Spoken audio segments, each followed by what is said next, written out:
Welcome back. Asianet ಸುವರ್ಣ ನ್ಯೂಸ್ನ big impact ಸುದ್ದಿ ಇದು. ಮೂಡಬಿದ್ರೆಯ inspector suspend ಆಗಿದ್ದಾನೆ. ಇನ್ಸ್ಪೆಕ್ಟರ್ ಸಂದೇಶ್ ಸಸ್ಪೆಂಡ್ ಮಾಡಿ ಮಂಗಳೂರು ಕಮಿಷನರ್ ಆದೇಶ ಹೊರಡಿಸಿದ್ದಾರೆ. ಇಡೀ ಪೊಲೀಸ್ ಇಲಾಖೆಯೇ ತಲೆ ತಗ್ಗಿಸುವಂತಹ ಪ್ರಕರಣ ಇದಾಗಿತ್ತು. ಸಂದೇಶ್ ಮಾಡಿದಂತಹ ಘನ ಕಾರ್ಯದ ಬಗ್ಗೆ ಏಷ್ಯಾನೆಟ್ ಸುವರ್ಣ ನ್ಯೂಸ್ ವಿಸ್ತೃತವಾಗಿ ಸುದ್ದಿಯನ್ನ ಪ್ರಸಾರ ಮಾಡಿತು. ಇದರ ಇಂಪ್ಯಾಕ್ಟ್ ಅನ್ನೋ ರೀತಿಯಲ್ಲಿ ಈಗ ಸಂದೇಶ್ನನ್ನ ಸಸ್ಪೆಂಡ್ ಮಾಡಲಾಗಿದೆ. ಮಹಿಳೆಯರಿಗೆ ಕಿರುಕುಳ ನೀಡಿದ್ದಂತಹ ಮಾನಗೇಡಿ ಇನ್ಸ್ಪೆಕ್ಟರ್ಗೆ ಗೇಟ್ ಪಾಸ್ ಕೊಡಲಾಗಿದೆ. ಇನ್ಸ್ಪೆಕ್ಟರ್ ಸಂದೇಶ್ ವಿರುದ್ಧ ಗೃಹ ಸಚಿವರು ಡಿಜಿಪಿಗೆ ಮಹಿಳೆಯರು ದೂರು ಕೊಟ್ಟಿದ್ರು. 3 ಮಹಿಳೆಯರಿಂದ ದೂರು ದಾಖಲಾಗಿತ್ತು. ಎಸಿಪಿ ಶ್ರೀಕಾಂತ್ ವರದಿ ಆಧರಿಸಿ ಮೂಡಬಿದ್ರೆ ಇನ್ಸ್ಪೆಕ್ಟರ್ನನ್ನ ಅಮಾನತುಗೊಳಿಸಲಾಗಿದೆ. ಏಷ್ಯಾನೆಟ್ ಸುವರ್ಣ ನ್ಯೂಸ್ನ ನಿರಂತರ ವರದಿಯ ಬೆನ್ನಲ್ಲೇ inspector Sandesh suspend. Moodabidri police ಠಾಣೆ ಇನ್ಸ್ಪೆಕ್ಟರ್ ಸಂದೇಶ್ ವಿರುದ್ಧ ಲೈಂಗಿಕ ಕಿರುಕುಳದ ಆರೋಪ ಹೊರಿಸಲಾಗಿತ್ತು. ಅಷ್ಟೇ ಅಲ್ಲ, ಸಂತ್ರಸ್ತೆಯ ಮಗಳ ಮೇಲೂ ಕೂಡ ಈತ ಕಣ್ಣು ಹಾಕಿದ ಅನ್ನುವಂತಹ ಗಂಭೀರ ಆರೋಪ ಕೇಳಿ ಬಂದಿತ್ತು. ಈ ಸಂಬಂಧ ಉನ್ನತ ಮಟ್ಟದ ತನಿಖೆ ಆಗ್ಲೇಬೇಕು ಅಂತ 3 ಮಹಿಳೆಯರು ದೂರನ್ನ ಸಲ್ಲಿಸಿದ್ರು. ಈ ಬಗ್ಗೆ ಡೀಟೇಲ್ಸ್ ಕೊಡ್ತಾರೆ ನಮ್ಮ ಪ್ರತಿನಿಧಿ ಭರತ್. ಈಗ ಸಂಪರ್ಕದಲ್ಲಿದ್ದಾರೆ. ಭರತ್, ಇಡೀ ಪೊಲೀಸ್ ಇಲಾಖೆನೇ ತಲೆ ತಗ್ಗಿಸುವಂತಹ ಪ್ರಕರಣ ಇದಾಗಿತ್ತು. ಈಗ ಏಷ್ಯಾನೆಟ್ ಸುವರ್ಣ ನ್ಯೂಸ್ನ ಇಂಪ್ಯಾಕ್ಟ್ ಸುದ್ದಿ ಇದು. ಕೊನೆಗೂ ಸಂದೇಶ್ ಸಸ್ಪೆಂಡ್ ಆಗಿದ್ದಾನೆ.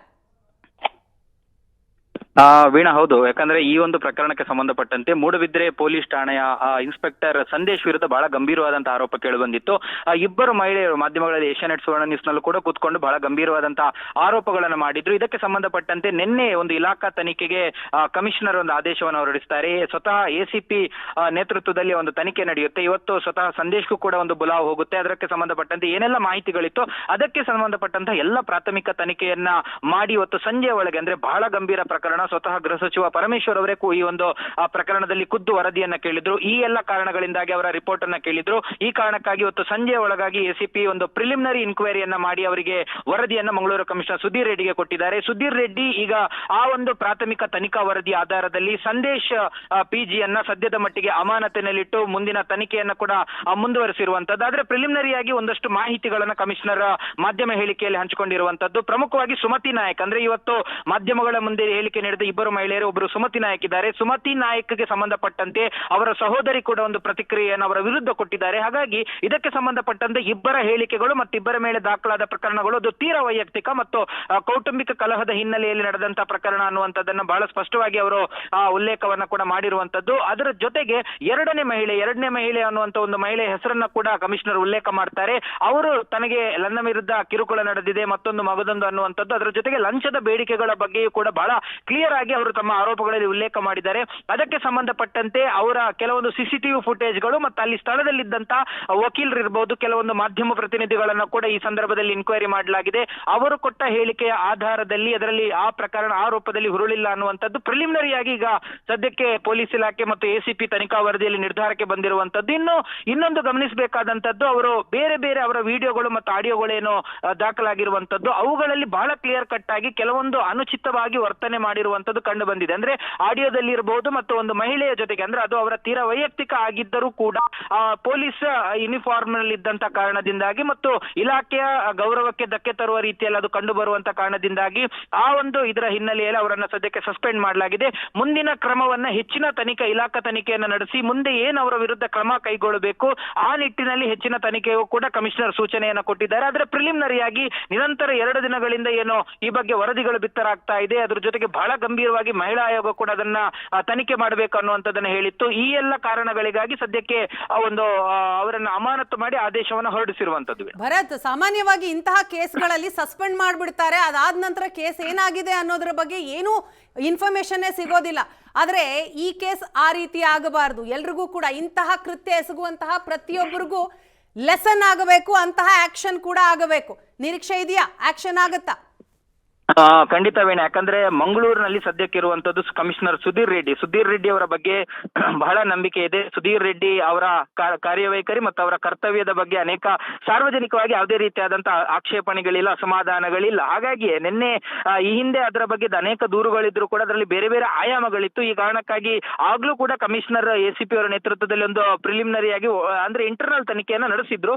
ಆದ್ರೆ ಈಗ ಏನಾದ್ರೆ ಪ್ರಕರಣ ಬಹಳ ಗಂಭೀರ ಆಗ್ತಾ ಇದೆ. ಅದ್ರ ಜೊತೆಗೆ ನಿನ್ನೆ ಬಹಳ ಸ್ಪಷ್ಟವಾಗಿ ಹೇಳಿದ್ರು, ನನಗೆ ಕೆಲವೊಂದು ಆಡಿಯೋಗಳ ಬಗ್ಗೆ ನನಗೂ ಕೂಡ ಮಾಹಿತಿ ಇರಲಿಲ್ಲ, ಅದು ನನಗೆ ಇತ್ತೀಚೆಗೆ ಅಷ್ಟೇ ಬಂದಿದೆ ಅನ್ನುವಂಥದ್ದು. ಅದನ್ನ ಸ್ವತಃ ಕಮಿಷನರ್ ನಿನ್ನೆಯೂ ಕೂಡ ACP ಯ ನೇತೃತ್ವದ ಟೀಮ್ ಏನಿದೆ ಅವರಿಗೆ ACPಗೂ ಕೂಡ ಅದನ್ನ ಬಹಳ ಗಂಭೀರವಾಗಿ ತೆಗೆದುಕೊಂಡು ಅದರ ಬಗ್ಗೆ ಉಲ್ಲೇಖವನ್ನ ಮಾಡಿಕೊಂಡು ಅದನ್ನ ತನಿಖೆ ಮಾಡಿ ಅನ್ನುವಂಥ ಸೂಚನೆಗಳನ್ನ ಬಹಳ ಕ್ಲಿಯರ್ ಆಗಿ ಕೊಟ್ಟಿದ್ರು. ಹಾಗಾಗಿ ಆ ಎಲ್ಲ ಆಧಾರದ ಮೇಲೆ ಆ ಆಯಾಮಗಳಲ್ಲಿ ತನಿಖೆ ನಡೆದಿದೆ. ಯಾಕಂದ್ರೆ ಇಲ್ಲಿ ಯಾರಾದ್ರೂ ಷಡ್ಯಂತ್ರ ಮಾಡಿದಾರಾ, ಯಾರಾದ್ರೂ ಟ್ರಾಪ್ ಮಾಡಿದಾರಾ ಅಥವಾ ಬೇರೆ ಬೇರೆ ಆಯಾಮಗಳಲ್ಲಿ ಕೂಡ ತನಿಖೆಯನ್ನು ನಡೆಸಲಾಗಿದೆ.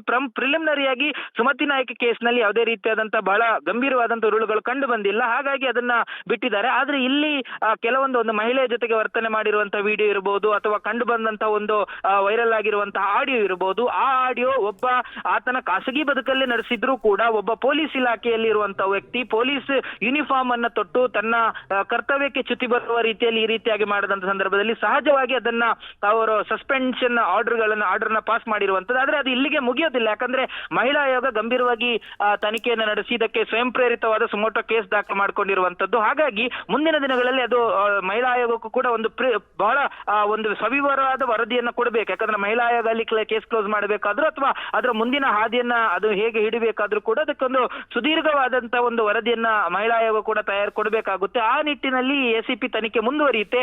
ACP ಮುಂದಿನ ದಿನಗಳಲ್ಲಿ ಅವರೆಲ್ಲರಿಗೂ ಕೂಡ ಮಹಿಳೆಯರಿಗೂ ಕೂಡ ನೋಟಿಸ್ ಕೊಟ್ಟು ಒಂದು ವೇಳೆ ಲೈಂಗಿಕ ಕಿರುಕುಳಕ್ಕೆ ಸಂಬಂಧಪಟ್ಟಂತೆ ಯಾರಾದ್ರೂ ದೂರನ್ನ ಕೊಟ್ಟರೆ ಆ ದೂರನ್ನ ಕೂಡ ರಿಸೀವ್ ಮಾಡಿಕೊಂಡು ಅವುಗಳಿಗೆ ಸಂಬಂಧಪಟ್ಟಂತೆ ಕೂಡ ಮಾಹಿತಿಗಳನ್ನ ಕಲೆ ಹಾಕಿ ಒಂದು ವೇಳೆ ಬಹಳ ದೂರು ಗಂಭೀರ ಅಂತ ಅನ್ಸಿದ್ರೆ ಕ್ರಿಮಿನಲ್ ಅಂದ್ರೆ ಬೇರೆ ಯಾವ್ದಾದ್ರು ಪ್ರಕರಣಗಳ ಅಡಿಯಲ್ಲಿ ದೂರು ಕೇಸುಗಳನ್ನು ತೆಗೆದುಕೊಳ್ಳಬಹುದು ಅನ್ನುವಂತ ನಿಟ್ಟಿನಲ್ಲೂ ಕೂಡ ಮಹಿಳಾ ಆಯೋಗ ಬಹಳ ಸ್ಟ್ರಾಂಗ್ ಆಗಿ ನಿಂತಿರುವ ಹಿನ್ನೆಲೆಯಲ್ಲಿ ಇಷ್ಟು ಬೇಗ ಈ ಆಕ್ಷನ್ ಆಯ್ತು ಅಂತ ಹೇಳ್ಬೋದಾ? ಖಂಡಿತ. ಯಾಕಂದ್ರೆ ಇದಕ್ಕೂ ಕೆಲವೊಂದು ಆಕ್ಷೇಪಗಳಿದೆ. ಯಾಕಂದ್ರೆ ಆರಂಭದಲ್ಲಿ ದೂರುದಾರರು ಹೇಳ್ತಾ ಇದ್ರು, ನಾವು ಮಹಿಳಾ ಆಯೋಗಕ್ಕೆ ಹಿಂದೆ ದೂರು ಕೊಟ್ಟಿದ್ವಿ, ಅದರ ಮಹಿಳಾ ಆಯೋಗ ಕೂಡ ರೆಸ್ಪಾನ್ಸ್ ಮಾಡಿರ್ಲಿಲ್ಲ ಅನ್ನುವಂಥದ್ದು. ಆದ್ರೆ ಯಾವಾಗ ಮಾಧ್ಯಮಗಳಲ್ಲಿ ಅಂದ್ರೆ ಸುವರ್ಣ ನ್ಯೂಸ್ ಕೂಡ ಈ ಬಗ್ಗೆ ಬಹಳ ಕ್ಲಿಯರ್ ಆಗಿ ವರದಿ ಮಾಡಿತ್ತು. ಸಂತ್ರಸ್ತರು ಬಂದು ಕೂತಿದ್ರು, ತಮ್ಮ ಇದನ್ನ ಹೇಳಿದ್ರು. ಇವತ್ತು ಸ್ವತಃ ಇನ್ಸ್ಪೆಕ್ಟರ್ ಸಂದೇಶ್ ಅವರನ್ನ ಕೂಡ ಬೆಳಿಗ್ಗೆ 10 ಗಂಟೆಯ ಡಿಸ್ಕಷನ್ ಸಂದರ್ಭದಲ್ಲಿ ಅವರನ್ನ ನೇರವಾಗಿ ಲೈವ್ ನಲ್ಲೇ ಕೂರಿಸಿ ಅವರಲ್ಲಿ ಮಾತುಕತೆಗೆ ಅವರ ಒಂದು ವರ್ಷನ್ ಏನಿದೆ, ಸಹಜವಾಗಿ ಎರಡು ಕಡೆ ವರ್ಷನ್ಗಳನ್ನ ಕೇಳುವಂತದ್ದು ನಮ್ಮ ಧರ್ಮ. ಹಾಗಾಗಿ ಎರಡನೇ ಅವರ ವರ್ಷನ್ ಕೇಳುವಂತ ಪ್ರಯತ್ನವನ್ನ ಕೂಡ ನಾವು ಮಾಡಿದ್ವಿ. ಆದ್ರೆ ಪ್ರತಿಕ್ರಿಯೆ ಕ್ಲಿಯರ್ ಆಗಿರ್ಲಿಲ್ಲ. ಆದ್ರೆ ಅವರ ಒಂದು ಮಾತನ್ನ ಆನಂತರವೂ ಕೂಡ ಹೇಳಿದ್ದಂತದ್ದು, ನಾನೇನು ತಪ್ಪು ಮಾಡಿರ್ಲಿಲ್ಲ, ನನ್ನದೇನು ತಪ್ಪಿಲ್ಲ ಅನ್ನುವಂಥದ್ದು. ಹಾಗಾಗಿ ಇಲಾಖಾ ತನಿಖೆ ಆಗ್ತಾ ಇದೆ. ಆ ಇಲಾಖಾ ತನಿಖೆಯಲ್ಲಿ ಅವರಿಗೆ ಸಂಬಂಧಪಟ್ಟದನ್ನು ಅವರು ಕೊಡ್ತಾರೆ, ಇವರಿಗೆ ಸಂಬಂಧಪಟ್ಟದನ್ನು ಇವರು ಕೊಡ್ತಾರೆ. ಹಾಗಾಗಿ ನಿನ್ನೆ ಕೂಡ ಕಮಿಷನರ್ ಹೇಳಿದ್ರು, ಇನ್ನೊಂದು ಮಾತನ್ನ ಬಹಳ ಗಂಭೀರವಾಗಿ ಕಮಿಷನರ್ ಹೇಳಿದ್ರು, ಯಾರೋ ಮೂರನೇ ವ್ಯಕ್ತಿಗಳು ಕೊಡುವಂತಹ ದೂರುಗಳನ್ನ ಅಂದ್ರೆ ಮೂರನೇ ವ್ಯಕ್ತಿಗಳು ಯಾರೋ ಇಬ್ಬರ ವೈಯಕ್ತಿಕ ಬದುಕಿನಿಗೆ ಸಂಬಂಧಪಟ್ಟಂತೆ ಮೂರನೇ ವ್ಯಕ್ತಿಗಳು ಕೊಡುವ ದೂರುಗಳನ್ನು ನಾವು ಪರಿಗಣನೆ ಮಾಡಕ್ಕೆ ಆಗೋದಿಲ್ಲ. ಯಾಕಂದ್ರೆ ಅದು ಅವರ ಖಾಸಗಿತನವನ್ನ ನಾವು ಬಹಿರಂಗಪಡಿಸಿದಂತೆ ಆಗುತ್ತೆ. ಹಾಗಾಗಿ ಅದು ಅದನ್ನ ನಾವು ತೆಗೆದುಕೊಳ್ಳೋದಿಲ್ಲ. ಯಾರಾದ್ರೂ ಆ ಅಕ್ಷರಶಃ ಸಂತ್ರಸ್ತರಂತ ಕರೆಸ್ಕೊಳ್ಳುವವರಿದ್ರೆ ಖಂಡಿತವಾಗ್ಲೂ ಕೂಡ ಬರಬಹುದು. ಅವರು ಕೊಡುವ ದೂರುಗಳನ್ನ ಸ್ವೀಕರಿಸಿ ನಾವು ಡೆಫಿನೆಟ್ಲಿ ಈ ಪ್ರಕರಣವನ್ನ ಮತ್ತಷ್ಟು ಕ್ಲಿಯರ್ ಆಗಿ ತನಿಖೆ ಮಾಡ್ತೀವಿ ಅನ್ನುವಂತ ಭರವಸೆಯನ್ನಂತೂ ಕಮಿಷನರ್ ಕೊಟ್ಟಿರುವಂತದ್ದು. ಎಸ್ ಭರತ್, ಈಗ ಸಸ್ಪೆಂಡ್ ಏನೋ ಮಾಡಲಾಗಿದೆ, ವಾಟ್ ನೆಕ್ಸ್ಟ್, ಹೇಗೆ ನಡೆಯುತ್ತೆ ಇನ್ವೆಸ್ಟಿಗೇಷನ್, ತನಿಖೆ ಹೇಗೆ ಮುಂದುವರಿಯುತ್ತೆ, ಏನಾದರೂ ಇನ್ಫಾರ್ಮೇಶನ್ ಇದೆಯಾ? ಜೊತೆಗೆ ಈಗ ಈ ಒಂದು ಆಕ್ಷನ್ಗೆ ಸಂತ್ರಸ್ತ ಮಹಿಳೆಯರು ಏನ್ ಹೇಳ್ತಾರೆ, ಅವರಿಂದ ಏನಾದರೂ ರಿಯಾಕ್ಷನ್ಗಳು ಸಿಕ್ಕಿದೆಯಾ? ಇಲ್ಲ, ಸದ್ಯಕ್ಕೆ ಸಂತ್ರಸ್ತ ಮಹಿಳೆಯರು ಅವರು ಬೆಂಗಳೂರಿನಲ್ಲಿ ಇರುವಂತ ಕಾರಣದಿಂದಾಗಿ ಅವರು ಯಾವುದೇ ರೀತಿಯಾದಂತಹ ಪ್ರತಿಕ್ರಿಯೆಗಳಿಗೆ ಸಿಕ್ಕಿಲ್ಲ. ಆದ್ರೆ ಇನ್ನು ಒಂದು ವಿಚಾರ ಗಮನಿಸಬೇಕು. ಯಾಕಂದ್ರೆ ಈ ಪ್ರಕರಣಕ್ಕೆ ಸಂಬಂಧಪಟ್ಟಂತೆ ಯಾಕೆ ಅಮಾನತು ಮಾಡಬೇಕು ಅಂದಾಗ ಸಹಜವಾಗಿ ಸಣ್ಣದೇ ತಪ್ಪು ಒಬ್ಬ ಪೊಲೀಸ್ ಇಲಾಖೆಯ ಒಂದು ಕರ್ತವ್ಯದಲ್ಲಿ ಇದ್ದಂತ ಸಂದರ್ಭದಲ್ಲಿ, ಒಬ್ಬ ಜವಾಬ್ದಾರಿಯುತ ಅಧಿಕಾರದ ಕೆಲಸದಲ್ಲಿ ಇದ್ದಂತ ಸಂದರ್ಭದಲ್ಲಿ ಅವನಿಂದ ಸಣ್ಣ ಸಣ್ಣ ತಪ್ಪುಗಳಾದ್ರೂ ಕೂಡ ಅವನನ್ನ ಹೊರಗಿಟ್ಟೇ ಈ ಒಂದು ಇಲಾಖಾ ತನಿಖೆ ನಡೆಸಬೇಕಾಗುತ್ತೆ. ಯಾಕಂದ್ರೆ ಅವರು ಕರ್ತವ್ಯದಲ್ಲೇ ಇದು ತನಿಖೆಯನ್ನು ನಡೆಸಿದ್ರೆ ಖಂಡಿತವಾಗ್ಲೂ ಕೂಡ ಅವರು ಪ್ರಭಾವವನ್ನು ಬಳಸಬಹುದು. ಅದು ರಾಜಕೀಯ ಪ್ರಭಾವ ಇರಲಿ ಅಥವಾ ಇಲಾಖೆಯ ವ್ಯಾಪ್ತಿಯ ಪ್ರಭಾವಗಳೇ ಇರಲಿ, ಅಂತಹ ಪ್ರಭಾವಗಳಿಗೆ ಅವರು ಒಳಪಡುವಂತ ಸಾಧ್ಯತೆಗಳು ಬಹಳ ಇರುತ್ತೆ. ಹಾಗಾಗಿ ಅವರನ್ನ ಈ ರೀತಿ ಅಮಾನತು ಮಾಡಿದಾಗ ಅವರನ್ನ ಅಮಾನತು ಮಾಡಿ ಅವರನ್ನ ರಜೆ ಮೇಲೆ ಕಳಿಸುವಂತದ್ದು ಅಥವಾ ಅವರನ್ನ ಕೇಂದ್ರ ಕಚೇರಿಯಲ್ಲಿ ಅಂದ್ರೆ ಎಲ್ಲಾದ್ರೂ ವರದಿ ಮಾಡ್ಕೊಳ್ಳುವಂತದ್ದು ಇರುವಂತದ್ದು ಅಥವಾ ಬೇರೆ ಏನಾದ್ರೂ ಮಾಡ್ತಾರೆ. ಈ ಸಂದರ್ಭದಲ್ಲಿ ಸಹಜವಾಗಿ ಅವರು ಈ ರೀತಿ ಪ್ರಭಾವಗಳನ್ನ ಬಳಸಲಿಕ್ಕೆ ಅವಕಾಶಗಳು ಸಿಗೋದಿಲ್ಲ. ಬರ್ತೀನಿ, ಮತ್ತಷ್ಟು ಮಾಹಿತಿಯನ್ನ ಪಡಿತೀನಿ.